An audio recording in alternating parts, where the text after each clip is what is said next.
Tem gente que lembra o dia em que tudo desandou como se fosse uma tragédia cinematográfica. Eu lembro do cheiro da pamonha queimadinha na beirada e da última mordida que dei antes da minha vida virar de cabeça para baixo. Mas antes de falar do dia do chá de bebê, da sogra surtada e do anúncio da enfermeira, sim, uma enfermeira apareceu do nada no meio da festinha. Eu preciso me apresentar direitinho. Meu nome é Mirela Rocha, tenho 28 anos, sou de Goiânia, e posso garantir que minha história é daquelas que se alguém me contasse eu diria, cê tá doido. Isso não aconteceu não. Mas aconteceu. Comigo. Sou filha de um homem que acredita que ser grosso é sinônimo de ser honesto, meu pai, Ari Rocha, que se acha o dono da verdade porque trabalha no açougue desde os 14 anos. E de uma mãe que cansou de tudo e foi embora sem nem dizer tchau quando eu tinha 8 anos. Nunca mais deu notícia. Só sei que se chamava Dora. Bonito, né? Nome de novela. Pena que ela não ficou para ser minha mãe de verdade. Então eu cresci com meu pai e a minha avó Lourdes, que era uma mulher que falava com os santos, com as galinhas e com as panelas, mas que me amava mais do que arroz soltinho em dia de feijoada. Foi com ela que aprendi a fazer pamonha, curau, doce de leite de corte e a desconfiar de gente que sorri demais. Aos 18 anos, decidi sair de casa e trabalhar por conta. Me virei fazendo de tudo um pouco. Cuidei de criança, lavei roupa pra fora, vendi bijuteria na feira, até que consegui um emprego fixo como recepcionista numa clínica odontológica. E foi lá que eu conheci ele. O nome dele? Rafael. Mas pode chamar de o tal. Bonito, educado, com aquele jeitinho de quem pede desculpa até quando esbarra numa planta. Era novo na cidade e tinha acabado de abrir um consultório como dentista. No começo, achei que ele estava só querendo ser simpático demais porque era novato. Mas depois percebi que ele era me olhando com aqueles olhos de quem tinha história. E tinha. Ele era de São Paulo, cresceu num bairro bom, estudou em colégio caro e falava véi de um jeito que parecia até piada. Mas não era snob não. Era doce. Só tinha um problema, a mãe dele. Dona Clarice. Mulher fina, fina até demais. Daquelas que fala obrigada como se tivesse engolido um limão. Desde o primeiro dia que me viu, ela me mediu de cima a baixo e depois olhou pro filho como quem diz, é essa a que você arrumou, meu filho? E ele? Rafael só ria, me dava beijo na testa e dizia, não liga pra minha mãe, Mirela, ela é assim com todo mundo que não veio da Faria Lima. A gente namorou 1 ano e meio antes de casar. E mesmo com as piadinhas da sogra eu aguentei firme. Por quê? Porque Rafael era diferente. Ele me respeitava, me apoiava nos meus sonhos que eram simples, ter uma casa com rede na varanda e uma geladeira cheia de sobremesa. E fazia questão de me lembrar todos os dias que eu merecia ser feliz. Casamos num cartório simples e fizemos um almoço só com os amigos mais próximos. E olha, foi o dia mais bonito da minha vida. Comi tanto arroz com pequi que precisei abrir o vestido por trás. 2 anos depois veio a notícia, eu estava grávida. E a reação dele foi linda. Ele ajoelhou no chão da cozinha com a colher de goiabada ainda na mão e disse, é o dia mais feliz da minha vida. Mas aí, claro, minha sogra descobriu. E a alegria dela, bom, não existiu. A mulher ficou muda por uns segundos e depois disse, espero que essa criança puxe pro lado do Rafael. Já tem tanto DNA goiano nessa família que um pouco de classe não ia fazer mal. Eu respirei fundo. Fingi que não ouvi. Até porque grávida como eu tava, se eu começasse a responder tudo, o bebê nascia ouvindo briga. A gravidez passou voando, entre chás de camomila, desejos de bolo de milho e enjoos que pareciam ter vontade própria. E foi então que chegou o tão esperado dia do chá de bebê, tudo organizado com muito carinho. Era para ser leve, alegre, cheio de comidinhas boas e lembrancinhas com cheirinho de lavanda. Só que aí a coisa começou a descambar. Mas isso eu vou contar no próximo capítulo. Antes você precisa saber disso. No dia anterior ao chá, recebi uma mensagem anônima com um único trecho. Preste atenção na surpresa. Não é o que parece. Pensei que fosse pegadinha. Mas agora, olhando para trás, era um aviso. Acordei no dia do chá de bebê com a impressão de que ia chover. Não no céu, mas na minha cabeça mesmo. Sabe quando a gente sente aquele pressentimento estranho? Como se o corpo soubesse de alguma coisa antes da mente? Tentei ignorar. Fiz meu mingau de milho com canela, coloquei meu vestido florido, aquele que tem um elástico confortável que não me aperta a barriga, e me olhei no espelho. Mirella, você tá linda, falei pra mim mesma. Na sala, as bexigas já estavam penduradas com fita crepe, os docinhos organizados em forminhas cor-de-rosa. E até minha tia Geni tinha mandado um tabuleiro de empadão de frango que parecia sorrir pra mim. Estava tudo pronto. Ou quase. Minha sogra chegou cedo. Claro. Chegou com a cara fechada, uma caixa de papelão na mão e uma presença que já mudava o clima da casa. Abriu a caixa e disse: trouxe umas lembrancinhas que mandei fazer na capital. Não combinei com você porque achei melhor fazer algo de bom gosto. O bom gosto dela era um pacotinho prateado com uma mini colher de prata dentro. Colher, para um bebê que nem tinha dente. Rafael, coitado, tentou amenizar. Amor, sua mãe é exagerada, mas olha, a colher é bonitinha, vai. Suspirei. Já estava treinando respiração desde que descobri que o parto seria normal, então aproveitei e respirei fundo. A festa mal tinha começado e já senti que ia ser longa. Os convidados foram chegando aos poucos. Meus primos, minha vizinha Dona Luzia, que veio só pra falar mal da decoração depois, as amigas do consultório do Rafael, e aí, claro, meu pai. Ari Rocha chegou de camisa aberta no peito, com cheiro de churrasquinho e um sorriso debochado no rosto. Cadê a minha netinha? Gritou já entrando, batendo palmas. Ou é netinho? Expliquei pela 10ª vez que a gente queria descobrir só na hora do parto. Ah, besteira. Isso é modinha de gente que vê vídeo demais na internet. Antigamente a gente só descobria quando a parteira puxava e falava, é menino. E todo mundo seguia a vida. Ele riu, sozinho, como sempre. Rafael me abraçou por trás e sussurrou. Qualquer coisa, vamos embora mais cedo.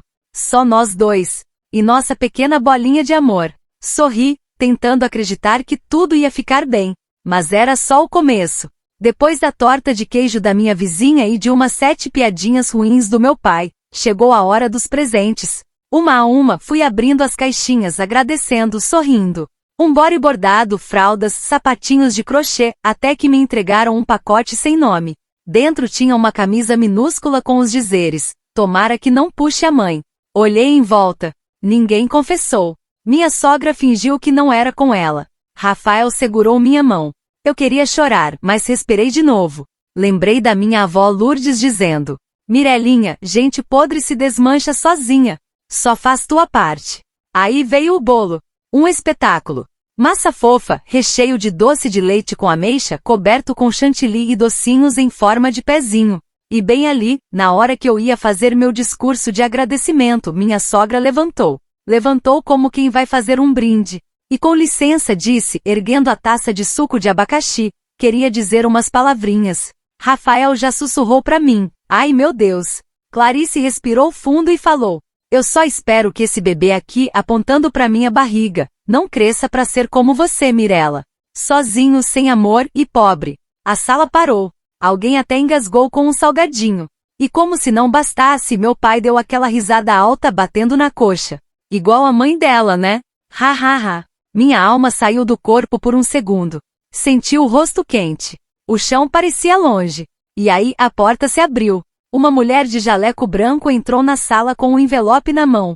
Desculpa interromper, disse ofegante, como quem correu, mas tenho algo importante para anunciar. Todo mundo se virou para ela. Inclusive eu, que não fazia ideia do que estava acontecendo. Rafael franziu a testa. Enfermeira Carla? Sim, era ela.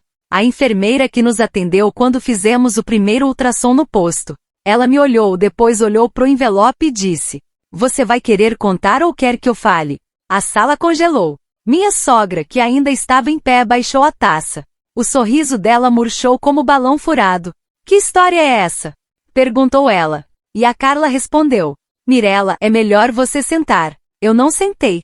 Eu travei. E antes que ela abrisse a boca, o envelope caiu no chão, escapando da mão suada dela.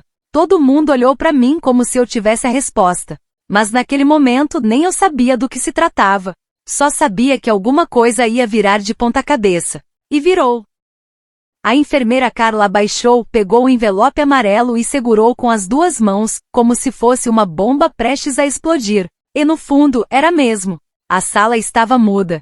Só dava para ouvir o ventilador girando e um mosquito zumbindo perto da mesa de doces. Minha sogra, Clarice, ainda estava em pé, com o suco na mão e a expressão travada no meio de um deboche. Meu pai parecia que tinha travado também, só que por dentro.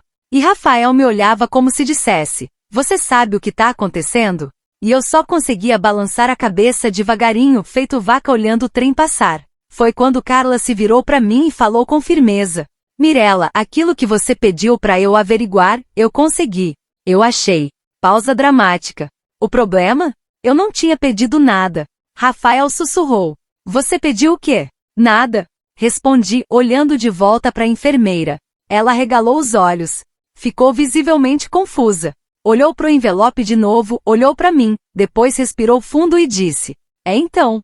Mirella da Silva Rocha, 28 anos, grávida de 6 meses, casada com Rafael Almeida? Sim, sou eu. Ela virou o envelope e disse: e isso aqui veio por engano pro meu setor. É um relatório antigo do hospital sobre o histórico da família do seu marido. Eu achei melhor trazer pessoalmente porque tem coisa séria aí. Muito séria. A cabeça da Clarice virou como se tivesse molas. Hospital? Histórico de quem? Carla hesitou, mas continuou. Sobre o Rafael e sobre a senhora Dona Clarice. O ar ficou pesado. É isso, a invasão de privacidade. E Clarice gritou: que hospital é esse? Que absurdo é esse? Eu vou processar vocês. Carla nem piscou. A senhora pode processar o que quiser, mas o conteúdo foi pedido sim. Alguém autorizou, em nome da Mirella. Ela abriu o envelope. Meus dedos começaram a formigar. Rafael segurou minha mão apertado. Ele suava frio, mas não era só medo. Tinha raiva também. Aquela que vem de quem percebe que não foi avisado de nada. Tem algo aí que você deveria me contar? Ele perguntou baixo, quase um sussurro. Eu juro que não sei o que é isso. E respondi com a voz embargada. Foi aí que Carla tirou um papel dobrado e leu: solicitação de reanálise do histórico psiquiátrico de Clarice Regina Almeida, solicitado em nome da nora, Mirella Rocha. Ela ergueu os olhos. E o conteúdo não é leve. Clarice cambaleou. Juro. Se não fosse a mesa de salgado atrás dela, ela teria ido pro chão. E isso é mentira. Ela gritou. Eu nunca, isso é invenção. Essa menina está me difamando. Eu nem sabia que isso existia. E insisti. Rafael olhou para a mãe em silêncio. E aí finalmente ele falou: mãe, o que você tá escondendo?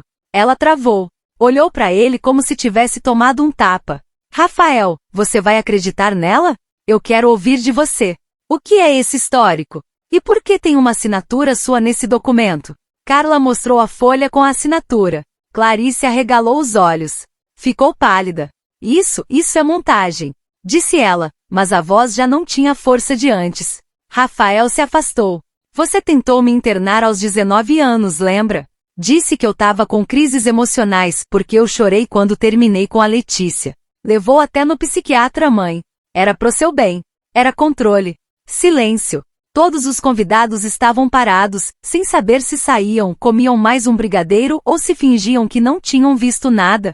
E então, para completar o circo, a porta se abriu de novo. Era o pai do Rafael. Eu nem sabia que ele vinha.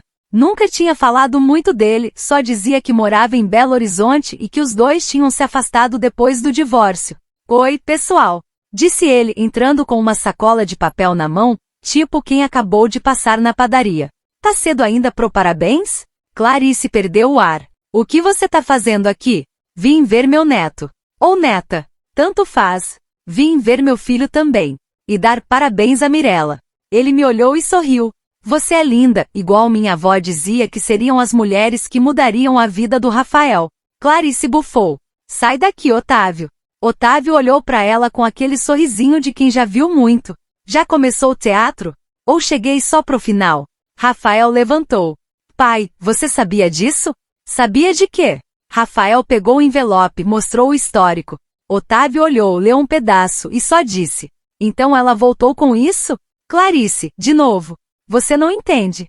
Ela tá envenenando meu filho contra mim. Não precisa de veneno onde a mágoa já plantou raiz. Ele respondeu seco. Clarice jogou o copo no chão. Sério. O suco espirrou na parede e até no olho da Dona Luzia. E nesse momento uma coisa inesperada aconteceu. Minha barriga mexeu. Mas forte. Era a primeira vez que a bebê chutava com força. Eu encostei na cadeira emocionada. E falei alto. Gente, ela chutou. Todo mundo olhou para mim. Até Clarice parou. E eu completei, com a voz firme. E vai ser a primeira da família a chutar de volta toda essa toxicidade. Porque eu não vou criar minha filha nesse meio. Rafael se aproximou de mim, me abraçou. E nem eu. Clarice tentou falar, mas Otávio segurou o braço dela. Já deu, Clarice. Chega de fazer papelão. A Mirella não é o problema aqui. E pela primeira vez eu senti que não estava sozinha naquela sala. Mas o pior, ainda estava por vir. Depois daquele barraco todo no chá de bebê, metade dos convidados arrumou uma desculpa e foi embora. A outra metade ficou fingindo que ainda estava só pela sobremesa, mas a verdade é que ninguém queria perder os próximos capítulos da novela que minha vida tinha virado. Eu tava zonza com a cabeça girando, o coração batendo mais forte que trio elétrico em janeiro. Mas a bebê seguia ali chutando devagarzinho. Cada mexidinha dela era como se dissesse: "Tô contigo, mãe." Naquela mesma noite, depois que todo mundo foi embora, Rafael e eu ficamos em silêncio no sofá. Clarice tinha saído acompanhada pelo Otávio e saiu muda, pela primeira vez desde que a conheci. Um silêncio que doeu mais do que 1000 gritos. "Você ainda quer ela perto da nossa filha?" Perguntei baixinho. Rafael passou a mão no rosto, cansado. Sinceramente? Não sei. Mas hoje, eu vi uma coisa que eu nunca quis enxergar. Minha mãe nunca me tratou como um filho. Sempre como um projeto. Um boneco que ela queria controlar. Eu encostei a cabeça no ombro dele. Ficamos ali com o ventilador balançando as cortinas, escutando os carros passarem na rua. Até que ele completou. "E sabe o que é pior? Ela já fez isso com outra pessoa. Antes de mim." Levantei a cabeça. "Como assim?" "Uma ex-noiva minha. A Marina. Ela era professora. A gente ficou noivo por 6 meses. Um dia, ela sumiu. Só deixou um bilhete dizendo que não aguentava mais. E agora, com esse histórico aparecendo, eu comecei a lembrar de algumas conversas, de coisas que minha mãe dizia quando a Marina não estava por perto. Você acha que? Acho que ela fez algo parecido com o que tentou fazer hoje. Só que naquela época eu não vi, ou não quis ver. O peso caiu no meio do peito. Mas não era só dele. Era meu também, porque agora eu carregava uma vida. E eu precisava ser mais forte do que minha história. Na manhã seguinte recebi uma mensagem do Otávio. "Passa aqui em casa com o Rafael. Quero conversar com vocês. Sobre o que aconteceu e sobre o futuro." Fui, mesmo com o pé atrás. Otávio morava num sobrado simples, de pintura desbotada, mas com uma varanda cheia de plantas. Era o oposto da ex-mulher dele em todos os sentidos. Nos recebeu com café passado na hora, pão de queijo e bolo de fubá ainda quente. E com um olhar de quem queria consertar o que não podia mais. Eu deixei a Clarice dominar a criação do Rafael. Fui omisso. Preferi a paz do que o confronto. E hoje vejo o preço disso. Ele encarou o filho. "Desculpa, filho, por não ter te protegido dela. Nem de mim." Rafael não disse nada. Só assentiu, com os olhos marejando. Otávio se virou para mim. "Mirella, eu queria te pedir desculpas também. Pela família que você tá entrando. Sei que não é fácil. Mas se você me permitir, quero fazer parte da vida da minha neta. E quero te ajudar, de verdade. Sem controle, sem mentira, sem pressão." Eu respirei fundo. Pensei no que minha avó Lourdes teria dito. "Quando a vida te dá espinho, menina, procura o chá, não a faca." Sorri. "A gente aceita ajuda sim, seu Otávio. Mas a partir de agora com limites. Porque minha filha não vai crescer achando que ser amada é ter que agradar todo mundo." Ele sorriu de volta. "Justo." Saí de lá com um pouco mais de paz no coração. Mas o mundo não deixa a gente descansar por muito tempo, né? No mesmo dia, Clarice me mandou uma mensagem no WhatsApp. Só dizia: "Espero que você esteja feliz agora. Mas lembre-se, dinheiro não apaga a origem." Bloqueei. Foi a primeira vez que bloqueei alguém sem sentir culpa. E à noite, quando deitei, senti a bebê mexer de novo. Pus a mão na barriga e disse em voz baixa: "Vai ser menina, mas não vai ser boba. E muito menos submissa." A partir daquele dia comecei a tomar decisões com mais firmeza. Rafael se afastou da mãe. Disse que só voltaria a ter contato quando ela procurasse ajuda profissional. E enquanto isso eu comecei a organizar as finanças, ajeitar o quartinho do bebê e até a revisar meus planos profissionais. Otávio começou a vir aos domingos, sempre com alguma coisinha. Ora era um pacote de fralda, ora um doce que a mãe dele fazia e mandava. E devagarinho foi ocupando o espaço que o lado bom da família precisava ter. mas eu ainda sentia que algo faltava. E veio de onde eu menos esperava. Num sábado de manhã, meu pai me ligou. Sim, Ari Rocha. Mirela, posso passar aí? Queria falar contigo. Rapidinho. Desconfiei, mas aceitei. Quando ele chegou com a mesma cara dura de sempre, parecia nervoso. Tava com um embrulho na mão. Trouxe pamonha. Feita por mim. Peguei a receita da sua avó no caderninho antigo dela. Quase engasguei. O que tá acontecendo, pai? Ele sentou devagar no sofá, coçou o queixo e disse. Eu fui um cavalo. No chá de bebê. Ri de você. Te humilhei. E não é a primeira vez. Mas vendo tudo o que aconteceu, eu percebi que você não é fraca, Mirela. Você é mais forte que todos nós juntos. E eu tô com vergonha. Fiquei muda. Ele continuou. Se você quiser, queria fazer parte da vida da minha neta. Sem atrapalhar. Só fazer o que eu não soube fazer com você. O silêncio entre nós foi maior que qualquer fala bonita. E foi nesse silêncio que eu percebi, eu não estava mais presa no passado. Minha filha estava chegando. E ela viria pro mundo com uma mãe pronta para protegê-la. Nem que fosse com as próprias mãos. Faltavam menos de 2 semanas pro parto quando o médico marcou a última ultrassonografia. Aquela em que a gente vê os detalhes do rostinho, mede o tamanho, confere tudo. Confesso que eu tava nervosa. Mas um nervoso bom, sabe? Misturado com ansiedade, esperança e vontade de ver logo a carinha da minha filha. Rafael tirou folga só pra ir comigo. Otávio mandou mensagem desejando sorte. Até meu pai, agora meio convertido ao papel de avô, mandou o áudio dizendo, vê se não come nada antes do exame, hein menina. Chegamos na clínica cedinho.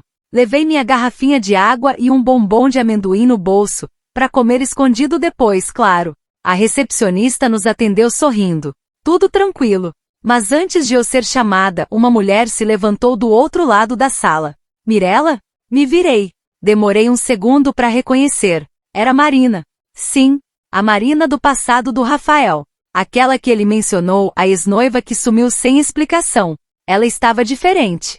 Mais magra, com os cabelos presos e uma expressão séria. E estava grávida também. Quase da mesma época que eu. Rafael ficou paralisado. Marina?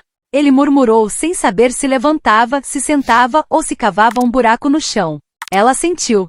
Podemos conversar? Rapidinho? Eu olhei para ele. Ele olhou para mim. Pode falar na frente da Mirela, ele disse. A gente não tem segredos. Ela respirou fundo. Eu soube do que aconteceu no seu chá de bebê. Me contaram. E eu achei que você precisava saber a verdade. Sobre a sua mãe. E sobre mim. O silêncio pesou. No nosso noivado, ela começou e a Clarice me chamou para tomar um café. Parecia gentil. Queria saber sobre minha família, minha carreira, meu futuro. Eu, boba, achei que era preocupação de sogra. Mas aos poucos, ela foi soltando umas frases. Rafael precisa de alguém à altura, não posso permitir que meu filho repita erros, você não é o perfil ideal de mãe dos netos que sonho. Fez uma pausa. Dias depois, ela ligou dizendo que Rafael estava tendo crises emocionais, que estava instável, e que eu devia me afastar por segurança, porque, segundo ela, eu estava sendo tóxica para a saúde mental do filho dela. Rafael arregalou os olhos. Ela falou isso? Marina assentiu. E ainda disse que se eu amasse de verdade, eu deixaria seguir outro caminho. Me senti tão envergonhada, tão pressionada que fugi. Saí de Goiânia e fui morar com uma tia no interior do Tocantins. Nunca mais tive coragem de voltar, até agora. Ela colocou a mão na barriga. E sim, esse bebê é de outro relacionamento. Mas é por causa dele que resolvi encarar o passado. Porque não quero criar meu filho com medo de mulher nenhuma. Rafael segurou minha mão. Apertou forte. Marina, me perdoa. Eu nunca soube. Nunca imaginei que ela teria ido tão longe. Eu só precisava contar. Para vocês dois. E de alguma forma me libertar. Antes de ir embora, Marina me olhou com carinho e disse.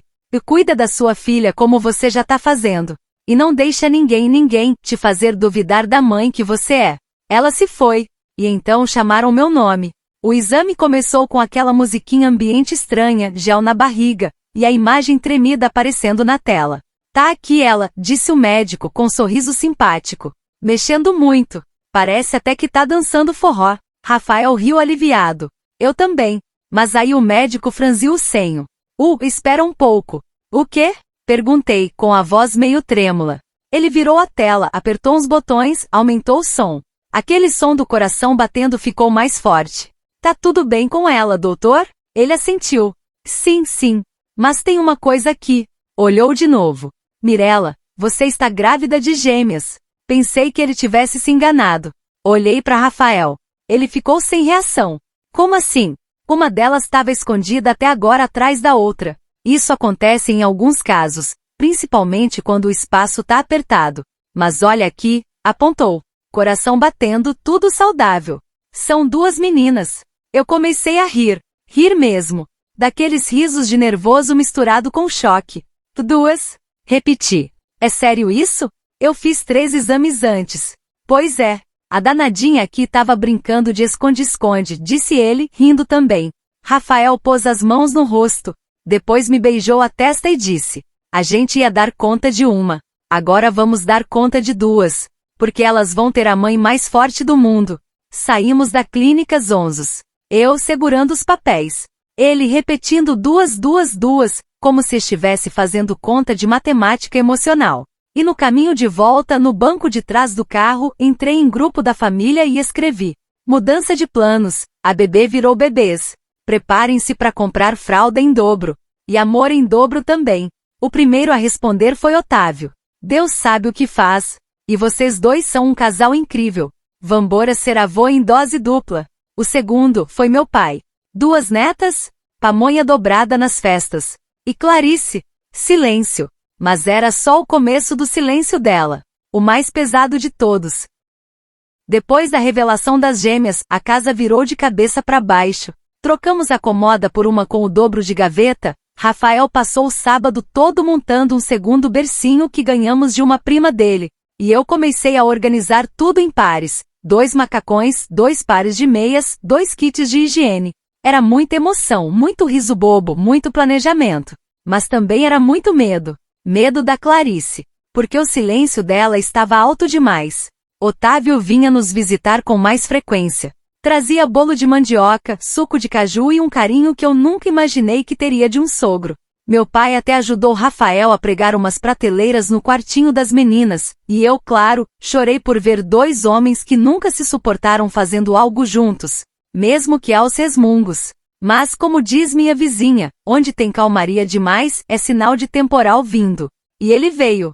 Do nada, uma semana antes do parto, Rafael recebeu um e-mail estranho. Era da administradora do plano de saúde. O título: Solicitação de mudança de dependente, nova titularidade solicitada por Clarice Almeida. A mensagem dizia que estavam analisando a alteração da titularidade do plano, que ela havia enviado documentos para transferir as dependências das futuras netas para o nome dela, como se fosse a responsável legal. Isso é loucura. Rafael gritou com o celular na mão. Ela tá tentando assumir o plano das nossas filhas? Mas por que ela faria isso? Ele não respondeu.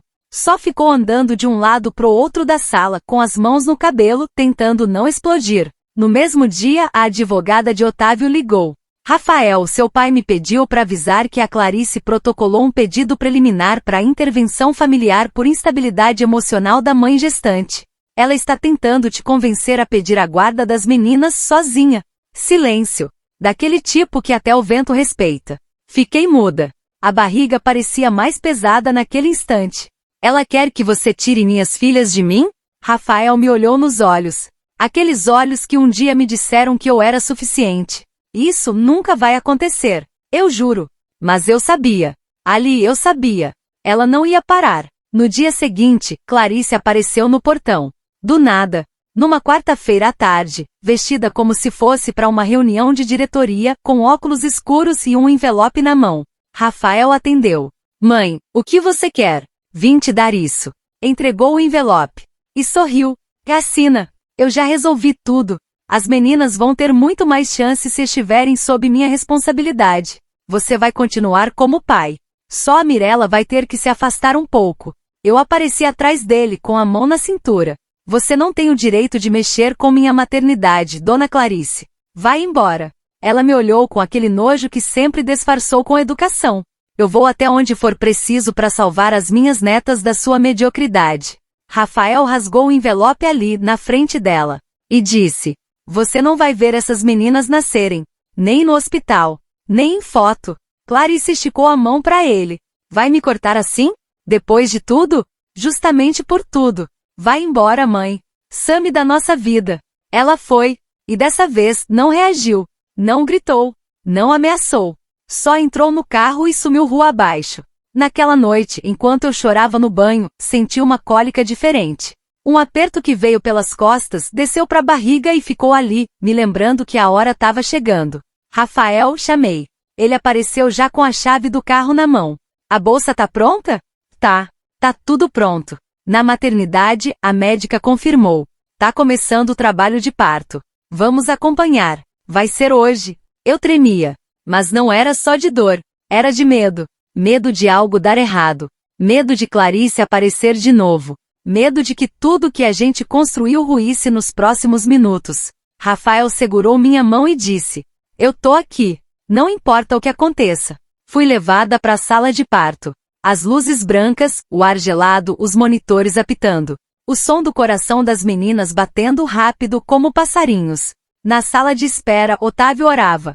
Meu pai mascava chiclete como quem mastiga tensão. E eu só queria ouvir o primeiro choro. Choro de uma, depois de outra. Mas antes disso, a porta se abriu. E uma enfermeira entrou pálida. Mirella, precisamos que seu acompanhante assine um termo urgente. Uma alteração foi feita no sistema de prontuário. Colocaram outro nome como responsável principal pelas crianças. Meus olhos se arregalaram. Quem? Ela olhou para a tela do tablet. Clarice Almeida. Aquela mulher tinha mexido no sistema do hospital. Rafael saiu da sala correndo. Enquanto a médica gritava, estamos perdendo tempo. A dilatação está no limite. E naquele caos, a vida estava prestes a nascer. Mas antes disso, era preciso renascer. A médica falava comigo, mas minha mente já estava longe. As dores vinham em ondas cada vez mais fortes, mas era como se eu estivesse no fundo de uma piscina, ouvindo tudo abafado distante. Só conseguia pensar no que aquela enfermeira tinha acabado de dizer. Clarice. De novo. Ela tinha entrado no sistema do hospital e trocado os dados de responsabilidade das minhas filhas. E agora, no momento mais vulnerável da minha vida, queria me apagar do nascimento das minhas próprias meninas. Rafael voltou correndo, esbaforido com um papel amassado na mão. E consegui barrar. Ele gritou. O hospital já anulou a alteração. Tava usando um login antigo de uma amiga da minha mãe que trabalhava aqui. Ela vai responder criminalmente por isso. Eu chorei. Mas dessa vez foi alívio. A médica apenas disse: Mirella, agora é a hora. Vamos trazer essas meninas ao mundo. E então, aconteceu. Em meio à luz branca da sala, com a mão de Rafael apertando a minha como se o mundo dependesse disso, ouvi o primeiro choro. E depois o segundo. Gêmeas. 2 meninas. Saudáveis. Chorando forte como quem já nasceu sabendo quanto a vida é dura, mas que vão enfrentá-la com a força que herdaram da mãe. Me trouxeram uma de cada vez, enroladinhas em mantas rosas. Uma tinha a testa franzida, como se estivesse desconfiando do mundo. A outra dormia com a boquinha entreaberta, paz em forma de bebê. Já escolheu os nomes? Perguntou a enfermeira. Olhei pro Rafael. Ele sorriu. Marina e Lourdes. Eu disse. Em homenagem à mulher que me ensinou que é cuidado, e à mulher que teve coragem de voltar para contar a verdade. Foi nesse instante que eu senti que tudo valeu a pena. Dias depois, ainda me recuperando na maternidade, recebemos a visita de um oficial de justiça. Rafael foi chamado no corredor. Clarice havia sido denunciada formalmente pela administração do hospital e pelo plano de saúde por fraude documental, tentativa de obtenção de guarda por vias indevidas e invasão de sistema. A sentença: medida protetiva de afastamento e perda de contato com as netas por tempo indeterminado. Além disso, responderia criminalmente por falsidade ideológica. Otávio apareceu no dia da alta com um carrinho de bebê duplo, presente dele. Com lágrimas nos olhos, disse: Minha missão agora é ser o avô que vocês merecem, e ajudar a apagar a sombra que ficou para trás. E meu pai? Bom, o Ari Rocha fez o que ninguém esperava. Organizou uma festinha de boas-vindas para as netas no quintal de casa com faixa escrita de canetão. Agora eu sou vovô em dobro, e arrependido também. Todo mundo riu. Até eu. Hoje, escrevendo isso da minha varanda com as 2 dormindo ao meu lado, Marina com os pezinhos pra fora da manta e Lourdes resmungando no soninho leve. Eu percebo. Minha filha nunca vai crescer achando que ela é menos só porque veio de onde veio. E agora com duas essa promessa se multiplica. Elas vão crescer sabendo que a mulher que as pariu teve que lutar até o fim, mas venceu. Nem que tenha sido com as forças que pareciam ter acabado. Clarice sumiu. Nunca mais procurou. E sinceramente que siga o caminho dela. A gente aqui vai seguir outro. Feito de verdade, respeito e muito, muito amor. Se você é mãe e já te fizeram sentir pequena, fraca ou incapaz. Se você já teve que se calar para evitar briga. Ou se duvidaram da sua força só porque você não tinha o sobrenome certo, ou não vinha de família. Lembre-se, a sua maternidade é sua. Seu corpo, sua luta, sua história. Você é suficiente. Você é forte. E sua filha ou filho vai ter orgulho de dizer: minha mãe venceu. Se você também se emocionou com a história da Mirella, das gêmeas e da luta dela contra essa sogra venenosa, já deixa seu like. Se inscreve no canal DNA da História e comenta aqui embaixo. Eu sou uma Mirella. A gente lê tudo, viu? Obrigada por assistir até o final. Que venham mais histórias para inspirar, emocionar e fazer a gente rir do absurdo. Porque no fundo, todo mundo conhece uma sogra Clarice por aí, né? Deus abençoe e tchau.